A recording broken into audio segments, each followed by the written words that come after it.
All right. Well, I think we can get started. I'm sharing my screen. Take a little quick attendance here. Links is here. Arcusti is here. Winverse is here. Renus is here. Ghost is here. And Tom is here. Oh, I forgot to do the what did we ship last week, although that is such a... we had a lot of shipping last week, so that's pretty good. Anyways, I'll do it live as we go. Fuck it, we'll do it live. All right. So good morning, one and all. We are at our all-team tactical, and we're going to use this time to sync up on the work that we're doing on BCard, eliminate blockers, and prioritize our work. Just FYI, this call is recorded, so if you don't want your voice to be on social media in a clip, let me know. What do? We help purpose-driven communities use Web3 tooling to generate revenue and engagement. Currently in the midst of a new product that we're working on, but we are, I guess, like a little bit sidetracked with some bugs on the old product. So, but we are aiming to generate revenue and engagement. So that's what we're working on. On the lag metric side, $43 in transaction volume, so down about 100% from last week. Been steadily going down now. We haven't really been working on this, so probably need to change these metrics, but even better for us to get our new product out. On the lead metric side, 2 weekly transacting users, 0 new users, and 11 communities deployed. On the team-wide announcement side, don't forget to put whenever you ship anything, even if you just ship it internally to the team, just stick it in the what did you ship channel. And that is the way that we're able to get people rewards ASAP. So, feel free to go ahead and do it when you ship something. If you're wondering what you can ship, we have card designs, articles, emails.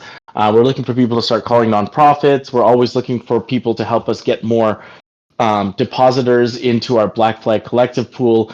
If there's anything that you think you can help with, feel free, and we'll get a bounty going for you. On the milestone perspective, again, we're aiming to create revenue and engagement. And so on the weekly transacting user side, Tom refactored the login and sign up when we were trying to fix the user bug. There was kind of a bunch of cruft in there that we probably needed to work on. So Tom worked on that. I did test it. It seems to work. Tom, I think you wanted to do some cleanup yesterday when we last talked. Is that cleanup complete? Just in progress right now, and should be ready shortly. Okay, great. Just let me know, and I'll test it on staging, and then we can push it to prod, and then I'll poke the user, and hopefully we get a little bit more info. Yeah. Oops, sorry. Yeah, just a question. Was this the bug that Anti-Homie had, or? Yeah, it is. Yep. Oh, okay. Because I was kind of been watching that sort of, and was thinking that would be hard to replicate, but it has been hard. We even sat with her. It's been difficult. I mean, I don't even think that this is necessarily going to be the fix, but it will give us some more information. And we did basically relook at all of the code that it could be in, I think. So yeah, well, let's just say if it isn't the fix, it's definitely pointed us in the direction of some fixes that we would have needed to do anyway. So. Yeah, exactly. Good. All right. So we'll try to get that to prod today. On the community page side, not much progress this week as we've been working on the bug. The next steps that we have for this is to add the login flow, add previews and auto deploy, and add some snapshot functionality. And so the community pages, it's essentially like what's going on at Black Flag Collective. So if you go to blackflagcollective.org, it looks the same as previous, except it's running on a decentralized service. And it's also using some of the technology that we're building with the hope that we can expose a lot of the functionality that we have in the BCard app out to more people. And so instead of having everything kind of hidden behind that card, we are going to have a lot more of that functionality available to everyday people. And so hopefully the intent is that it makes it easy for anyone to have a website which connects people to revenue and engagement opportunities. So if you're running in a community, hey, you're good at running the community, but you're not so good at getting revenue and engagement. Well, hopefully we can create a bunch of little easy tools for you to start generating revenue and start generating engagement, that kind of thing. All right, on the in-app voting and endowment fund, the June vote is up. Please go ahead and vote if you haven't already. It ends in about 3 hours, or I think even less now. So go ahead and vote if you haven't already. Feel free to vote on staging and prod if you like. And of course, you can also vote directly on Snapshot. Shelby wrote a Nouns proposal to add more funds to the Black Flag Collective. It would be really great because we would be able to disperse more money as a result, and I think that would be interesting to everyone. The big thing about this is that Nouns right now has about 3 whales who pretty much decide all the votes now. So some of the community who I reached out to were kind of unhappy with that, but they also said, if you want to get it funded, you're going to have to go through these 3, so you should reach out to them directly. I got their names and some of their Farcaster handles. As well, they suggested that, they said that those 3 are part of this break-even movement, and the mechanism that we have is break-even. So they said, they might be interested in it. They might think it's pretty interesting. So maybe just really emphasize those kinds of the break-evenness of the movement, the sustainability of that in the prop. So I did get a bunch of let's say feedback that I want to incorporate, and then we can put it on Nouns Camp. But I will reach out to those whales today, hopefully, knock on wood.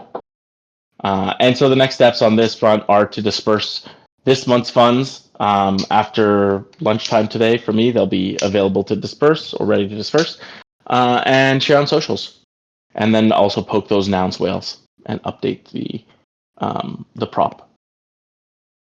Under 10 high quality communities. We're working on our own community right now.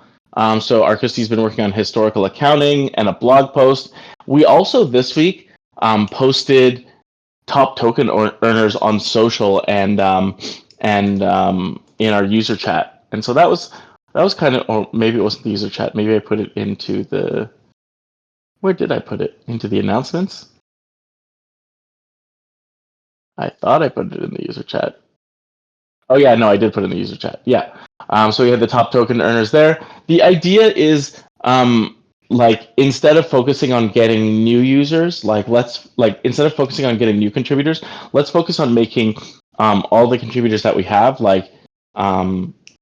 encouraging them, right? And so getting tokens into their hands quicker. That was one of the ways that we were thinking about doing that. Another way is just like having a leaderboard. That's something that seems to work on other kinds of sites. And I think like the key changes that we've made, that we don't have any more role salaries either, it really lends itself to like this kind of leaderboard, which can change on a week-to-week basis. Anyways, just an experiment, and of course, like our goal is to create revenue and engagement for communities. So one of the reasons we're doing some of this stuff on our own community is so that we can share it with others. If it turns out to be engaging, then we can share it and kind of show how it worked using our own community as a case study. Anything to add on this, Arkisty? No, I think that about covers it. Cool. All right, let's hop into the task perspective then. And what do we got here? All right, a lot of the same stuff as last week. Tracing a login bug for Homie. This is the one that we already talked about. That's going to hopefully go to prod today, or at least the next iteration will go to prod today. We have the community pages milestone 1. We already talked about this. We're adding snapshot functionality. We're styling the login flow. We did have the ability to add multiple pages already. So I'm going to mark that as complete. And I want to make a wireframe for the badges widget, which would be kind of interesting, I think, use case to start with after we get Snapshot working. And yeah, so that's where we're at on that. Make it easy for us to get tokens to contributors. The last step on this is the historical accounting. The Black Flag Endowment Fund, we talked about it. We have an announced proposal that we're working on, trying to get out, and we have an active vote up right now. Processing audio from the DSI AMA. We have Droz to ship some of those actually this week. I haven't had a chance to take a look at it, but Droz, do you want to give an update on this? Yeah, sure. I apologize for the slowness in getting those broken up for you, but as you had asked in the communications channel, that piece that I put together, it's about a 3.5 minute kind of audiogram that are some excerpts from the way back the DSA AMA that NF Thinker had done with Open Medicine Foundation, Biohacker DAO. There's a few others too. Sorry if I don't have the list in front of me. But anyway, so I broke that up as you had requested links that you felt that it would do well on LinkedIn. And so I broke those up into 3 separate audiogram style posts. What is OMF, what OMF does, and then blockchain and OMF. And so that broke up that 3.5 minute piece into 3 separate pieces that follow on to each other. And the last one kind of, it's in a way saying, and now I'll be discussing, and the rest of this will be discussing that. I forget exactly what it is. You can look in the channel. And so, if we want to have a call to action or if they want to listen to the full thing, I don't know if we have that link somewhere, but that would be my only other thing at this point. So, if you post it somewhere, what is the call to action to that? We don't necessarily have to put it inside the video itself. But anyway, I think they're pretty nice now, ready to be published, unless you want me to embellish it with like her profile pic up in the corner or something, or adding some branding at the end or a splash screen or something. So yeah, sorry it took so long, but they look good now. And you can share them directly from that interface. You can download the MP4, or I can share that directly, or put it wherever we like, or repurpose it. So anyway, that's the status of that. Nice. That's awesome, Dros. That's really exciting. I'm going to send them to Kimberly just to get her feedback. But this is all stuff we can post because we do, it's not changing anything. It's the post that's already public. I think that the live version exists on Twitter. Sorry, the recorded version exists on Twitter. But we could also put it on our YouTube page potentially. Yeah. So anyway, if that sounds of interest, and she's interested in more work being put into that, I have more bandwidth, I think now, just emotionally and mentally, and tech wise. And so yeah, just let me know what she thinks, and we can definitely do something else with that. But that's the kind of content I think we can really, it would obviously turn around faster. But we really only did I guess maybe that one AMA, and they kind of disappear into the ether after a few weeks or a few days, and then Twitter, I mean, you can't even download it after 30 days. And really? Okay. It's very ephemeral. I think it stays up there for listening, but I don't think the creator can't download it after 30 days. Do you have that original audio then? You got it. Yep, I sure did. I guess I think I'm thinking about what you said for call to action. And I'm like, yeah, there is a lot of these kind of clips and stuff are ephemeral. Anytime we post anything to social, I assume it's ephemeral. And I'm kind of like, oh, maybe the YouTube channel is the place where we put this stuff. That's kind of what I have in my head. I could be wrong. I don't know. I'm open to other things, but the YouTube channel is a channel we already have open, and we're already posting to weekly. So if we started adding, if we wanted to have more AMAs and stuff, and we could create a little subcategory for our videos, we could have our weekly all hands that Winverse kind of puts up, and then we can have this kind of AMA and clip section, which is our public facing. Exactly. These are our these have to do with communities. Does that make sense? Yeah, absolutely. No, I think that's smart, because YouTube will stay there longer. You accumulate views. It's basically the number one platform, actually ahead of Netflix, believe it or not. Yeah, makes sense. In terms of engagement, more and more shows are becoming YouTube shows. I'm going to go off on a tangent here, but yes, I agree with you. I love it. I have a couple of friends who are content creators on YouTube, and I think it makes a lot of sense. They're really kind of blurring the line between television and new media, and I think that that's really great. And it's different than they have an algorithm. Don't get me wrong, but the way that they work with creators and the way that people use YouTube. I think for instance, a bunch of communities that I talked to a couple months ago, they were using YouTube on their website, right? And so if we have YouTube clips that if we have our own YouTube kind of property, then we create that connection between our B Foundation website using our own technology and YouTube. Then it's Yeah. Anyways, all this to say that it Yeah, all and it's ties free together hosting. nicely. And Exactly. it's free Exactly. hosting on YouTube, Yeah. unless they take you down. So we just have to be aware of that. But yeah, free hosting, and it stays up there. So yeah. Anyway, I'm glad I finally got that done. Anyway, yeah, it just took me way longer than it should have. This stuff can easily be turned around a lot faster. So I just wanted to let you know it's not that hard. It's just that, yeah. Anyway, you know how DAOs are. Well, I mean, like, stuff happens, right? And it's like, Yep. it's what do I have up here? Gratitude over guilt. So I'm just Thank you. expressing my gratitude. I think it's great. Like, I think this content is awesome, and now we have it in a way that we can share it a little bit more. I'll take a look at it today, and then and I'll send it to Kim today too. Cool. Thanks. Appreciate the feedback. Awesome. All right. Using tokens to increase contribution at a volunteer organization. This is an article. How's this going, Christy?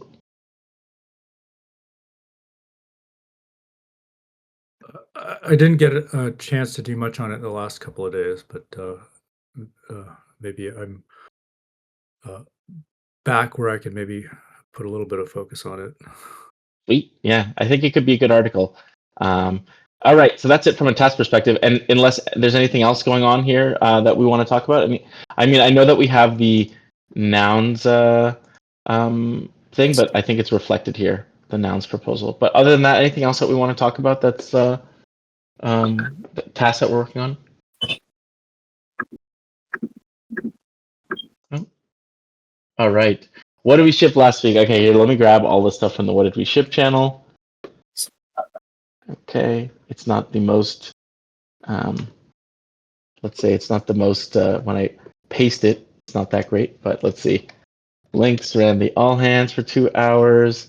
And then Links reviewed Roast Audiogram. And then Links reviewed and updated Shelby's nouns proposal. And then Winverse taped and shared this week's all hands. But this is such a weird. All right, here we go. Winverse. And Tom upgraded app client engine to Node 22. Thanks for that, Tom. That was a chore that I was like, oh. And by the time I was just like, okay, let's see what I got to do. You're like, oh, it's done. Tom upgraded the app client. Tom also worked on the bug hunt. Oh, what is this here? As per the engine, I figured we were testing on staging already, so it'd be a good time to hammer through an engine update. We would catch anything that was looking funky. Yeah, absolutely. It's true. All right. The splits disbursement. Why is this image staying there? Okay, anyways. Took me 15 minutes. I also did the app review and bug tracking. Oop, I like that. All right. I shared the in real life votes on social. See if I can delete all this stuff in one go. There we go. Links, and links. Tom mapped out the key functions for process user refactor. Yeah, that was enlightening, Tom. So I appreciate that you did that. There we go. Tom also did a function rework for debugging. Get rid of that and that. All right. No, not that part. And then we just finalized the shareable audiogram style clips for DSI OMF AMA suitable for LinkedIn. Get rid of these ones. This is why I do it before the meeting. We love watching at it. That's fine. If you can walk into Chew Gum at the same time, I had just a real quick pin to put in something, and maybe this is something that our Christy can handle. I am going to be taking over the discourse account for Black Flag DAO after August. And so my understanding is that the login is in a vault that is owned by BCard. And so anyway, I don't know much more about that, but I don't want to take time in this meeting. But however, I need to follow up on that. I need to do that. So just FYI. Yeah, I can give you access to that vault. Actually, I think they can give you access to that vault because I don't actually have access to vaults that I'm not part of. I can tell you who's part of the vault probably. Okay, and if you want to do that, take that offline. That's fine. But, Yeah. Okay. Sounds but good. I do need to get that done. All right. So I ran the all hands, 2K BCard, and then reviewed gross audiograms, 500 BCard. I updated Shelby's proposal, contacted nouns, and answered questions from nouners, 1.5K BCard. Did we actually get Shelby's? Oh yeah, she did write the nouns proposal there. Okay, great. In the previous week. Winverse taped and shared the all hands, 2K BCard. Tomo created the app client engine to Node 22, 500 BCard. Tom worked on the bug hunt, 1 hour. So that's 1K BCard. BCard. I did the splits disbursement, 250 BCard. I did the app review and bug tracking, 500. Oh no, 1K BCard. I shared the in real life votes, 250 BCard. Tom mapped out key functions, 500 BCard. Reworked for debugging, 1.5K BCard. Tom finalized. Oh no, Tom. This is Dross. Oops. Dross finalized 2 share audiogram clips. That's 1K BCard. And then Arcusi entered week 29 contributor awards into splits, 250 BCard. All right. Anything else that we worked on that's not on this list? All right, I will put it in the thing, in the channel, so I know. Otherwise, I will forget. All the stuff above this line has been added to the notes. Okay, great. Lots of shipping this week. Really, really great to see. And I do think that those kinds of token rewards immediately into people's hands. Like, you probably haven't seen this yet, Rainus, but I think everyone else has seen that we're now getting tokens out on a weekly basis to people, which is really fun. It means that people have more voting power in that monthly vote for in real life events. But also it just means that we're kind of testing this mechanism of, hey, how can we get tokens to users faster? And in doing so, does it encourage contribution? And so yeah, we got a nice little flow going, which I think is pretty fun. And it's really relatively low effort, which I think is even more fun. It only takes like a couple minutes a week, like less than an hour a week, probably like 30 minutes a week or so, which is pretty good.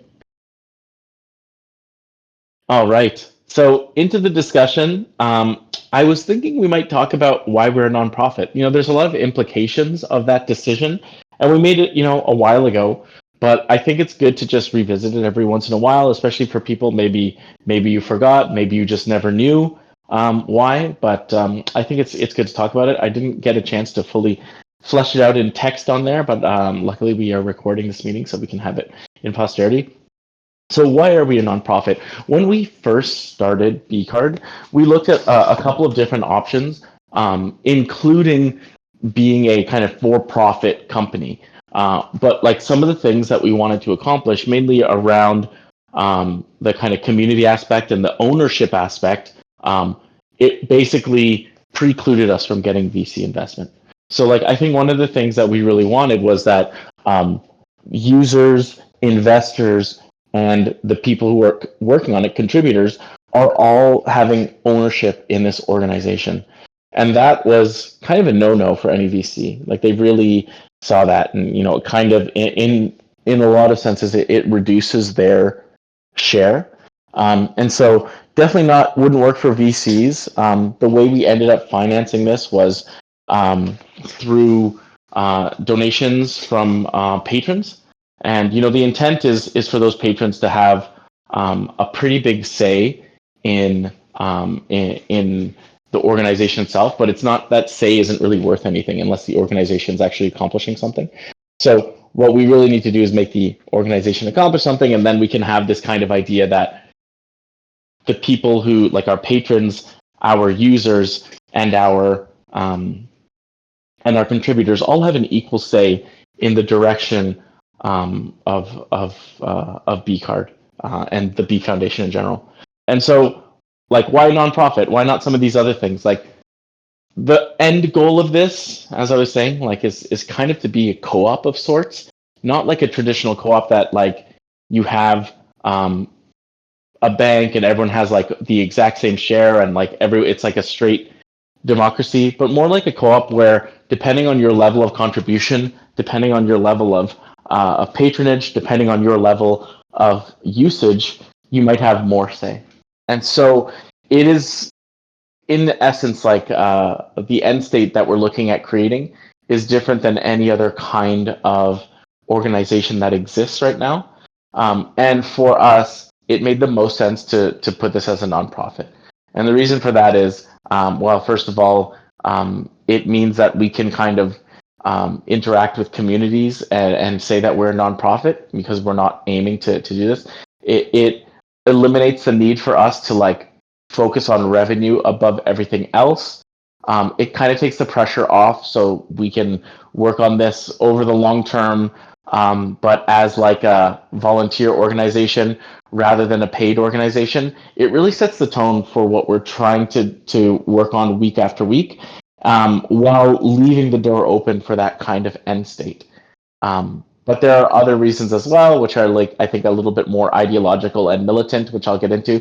But does everyone kind of understand like the what? Let's say like this is what we are. We're a nonprofit because we wanted to ensure that we could kind of have this end state of an organization that is owned by these different groups. Yeah. I think it was Griff Green, maybe he's probably said it a couple of different times, so maybe it's Griff Green, maybe it's not, I think it is, but that about redefining what nonprofit means. It implies you can't have revenue. That's not true. And we need to kind of reframe that. Anyway, I don't want to misquote him, but he had a really good riff on that I think applies to what you're saying. Yeah, and there are lots of nonprofits with like revenue too. And so I do think that, he's right. Or that you can't make money. Meaning, yeah. Yeah, and that's just not true. Right? It's just, I also think that like the main alternative is a corporation, and a corporation must make money, right? Like they must prioritize making money for shareholders above anything else. That is the law that governs a corporation. It didn't always used to be like that, but that's what it is right now. And so when you're looking at different kinds of things, there are lots of organizations who are looking at this and saying like, oh, what can we do? Some of them are B Corps. Some of them are public benefit corporations. Some of them are using these different kinds of structures to say that they aren't going to emphasize money. They're going to emphasize something like for instance, privacy for like a I forget the name of that computer company. And then there's another computer company called Daylight Computer Company, and they're a public benefit corporation that is trying to, they say, solve the epidemic of screen addiction. And so, yeah, like I think like there are new structures that are coming, but the dominant structure, the corporation, requires you to put profit over everything else, and not everyone wants to do that.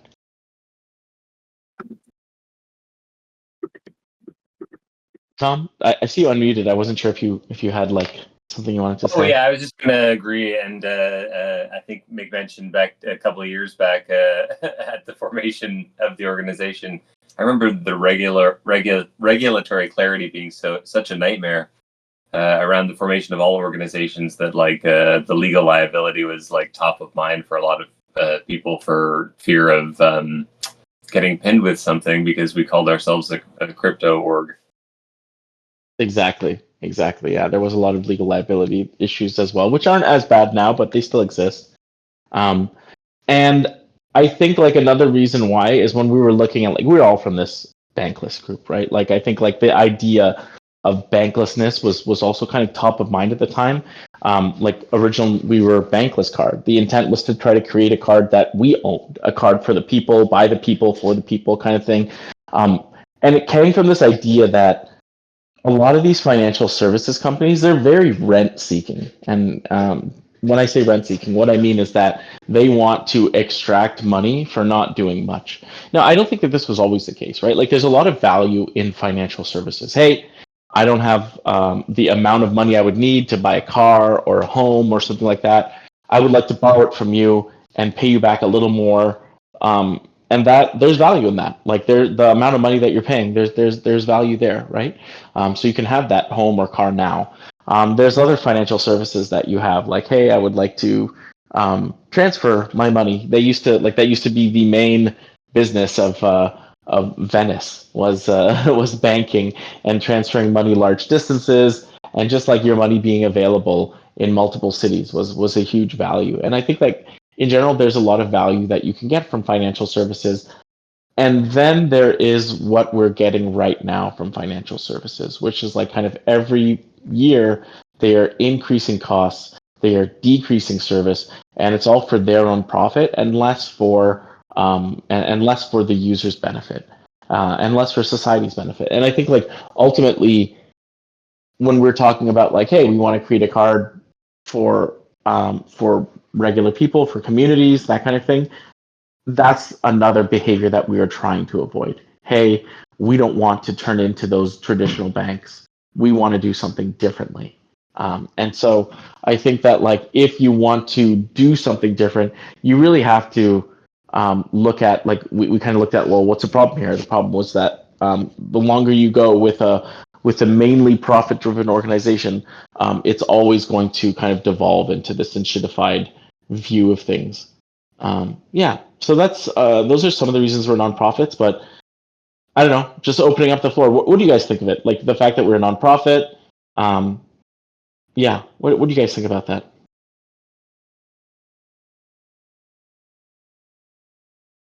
Just to Tom's point about not being so crypto forward, although we're using crypto rails, I think that's really important. That I think it helps broaden our audience, potential audience. Yeah, absolutely agree.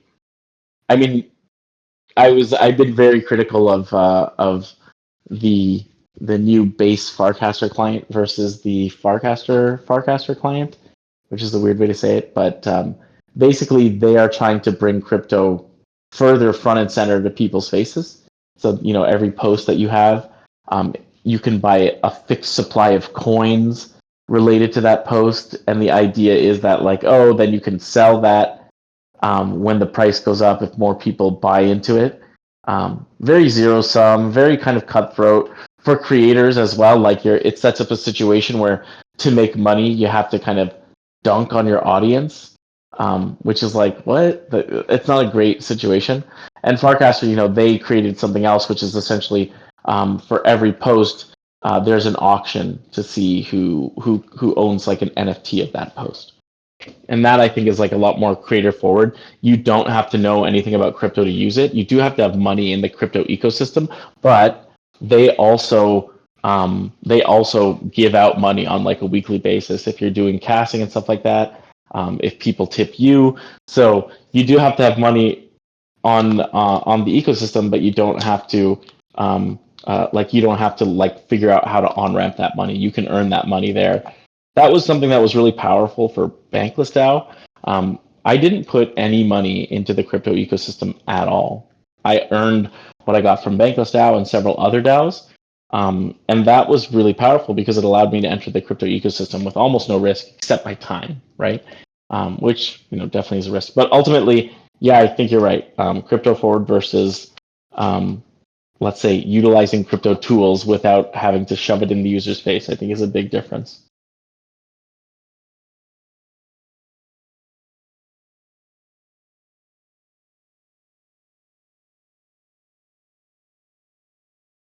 Any other thoughts on this?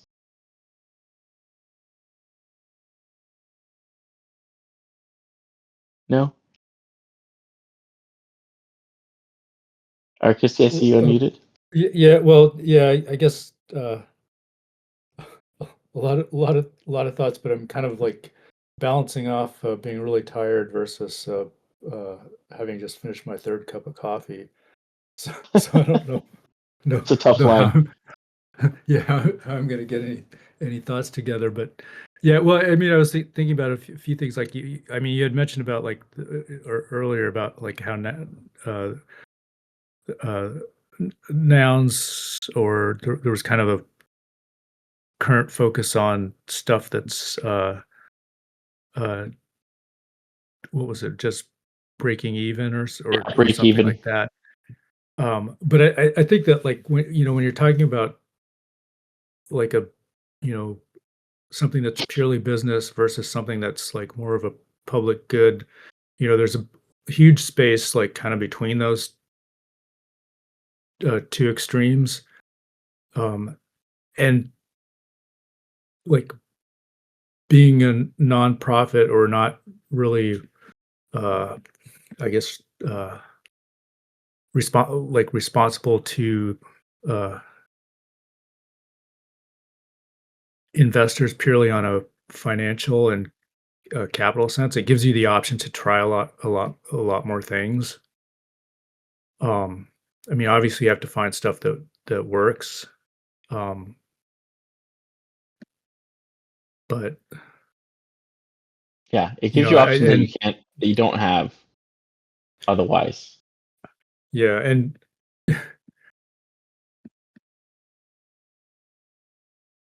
and and then on well, and then well, no, nonprofit. That's like I think there are some organizations that are structured as nonprofits, but they're extremely uh, they make a lot of money, and I think it's mainly just like a tax strategy or something, or a control strategy that is why they are a nonprofit. Yep. Um, Yeah, it's a valid structure for even profit making enterprises. It depends what they're trying to do, right?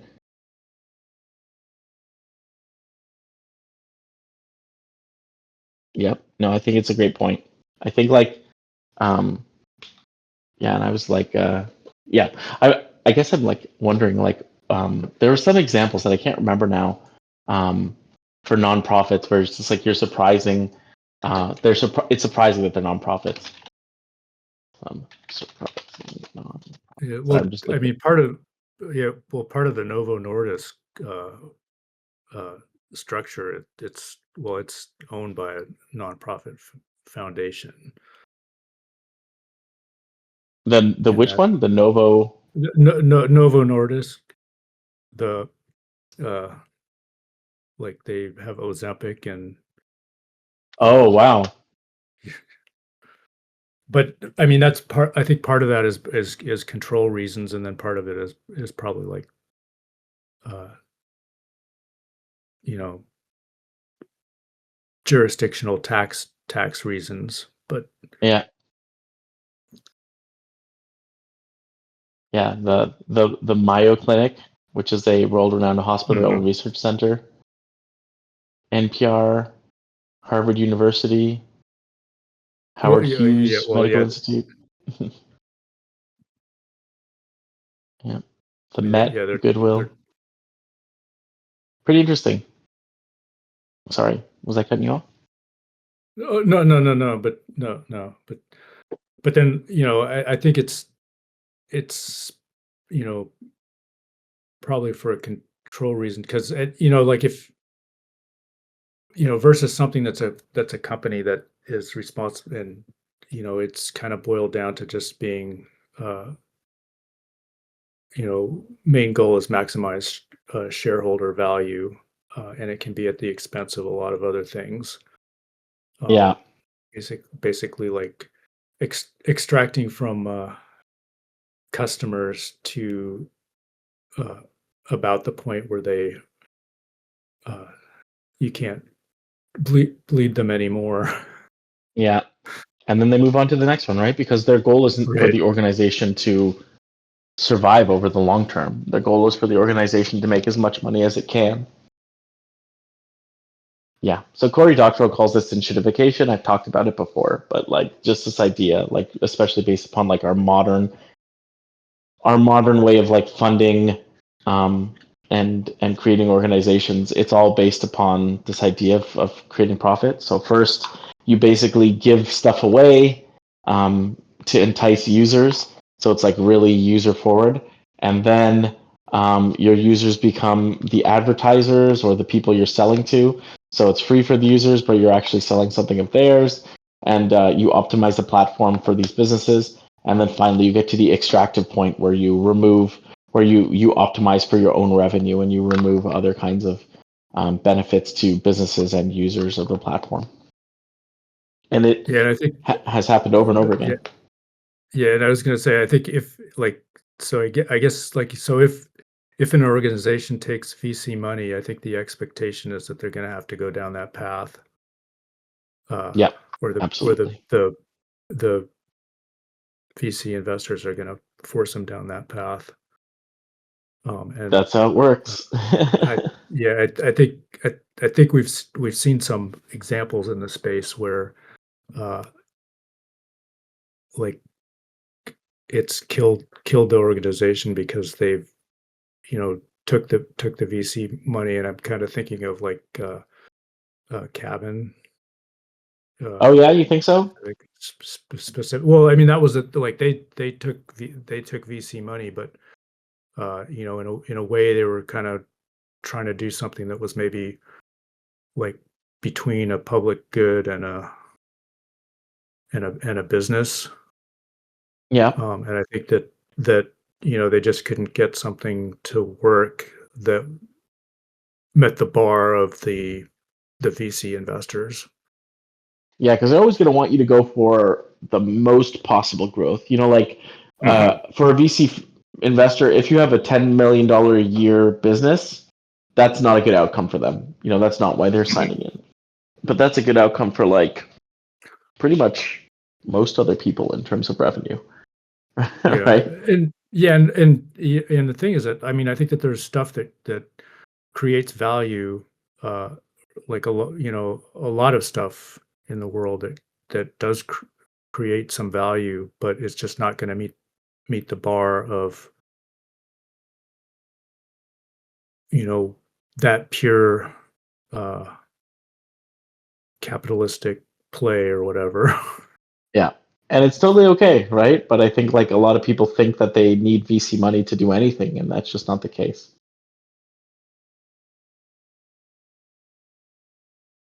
I mean, I get to spend a lot of time with founders as part of my day job, and yeah, like a lot of them, you ask them, hey, what's your like, what kind of outcome do you want? Like, are you okay with like having like a kind of like a 10 million a year business, and you have like maybe like a 20 to 50 people working for you, and you're getting paid X, Y, Z. And they're like, yeah, that's awesome. That would be great. And then you're like, well, that's not a VC business. And all of a sudden, like it kind of opens their eyes, because most of the literature out there is basically aiming you towards becoming a VC business. VCs need people to go into their system to bring them the ideas, to be willing to do the work. And so most of the literature around startups and building interesting new organizations and stuff, it's all from that lens of you're going to need VC funding. And I think that that's a shame.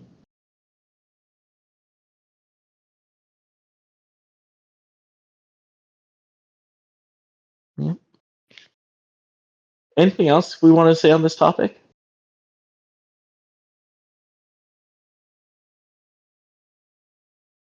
No? Okay. Well, I mean, I guess we may as well end it for here. No need to continue on if the discussion's petered out. Just want to say thank you to everyone for being here. The goal of the organization is to really like enjoy ourselves as we're working. It's interesting to me.